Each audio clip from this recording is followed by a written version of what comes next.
These packaged gas furnaces are made by Daikin Comfort Technologies Manufacturing LP, which is a part of Daikin Industries Limited.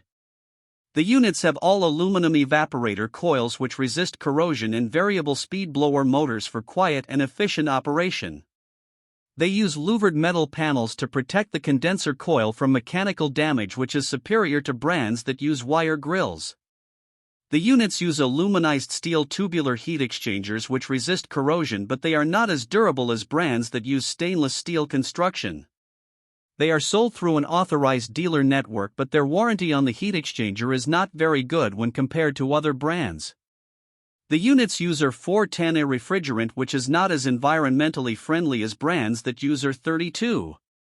All of the units use direct spark ignition, which is not as reliable as brands that use hot surface ignition. The GPGM3 models combine a basic 13.4 SEER air conditioner with a basic single-stage 81% AFUE gas furnace, while the GPDM3 units pair a two-stage heat pump with a two-stage gas furnace. The GPGM5 units combine a basic 15.2 SEER air conditioner with a two-stage 81% AFUE gas furnace. The brand does not offer a model that qualifies for the HvacRepairGuy Ultimate category. This brand receives an overall 2-star don't buy rating from HvacRepairGuy. Please share your experiences with this brand in the comments section of the HvacRepairGuy YouTube channel.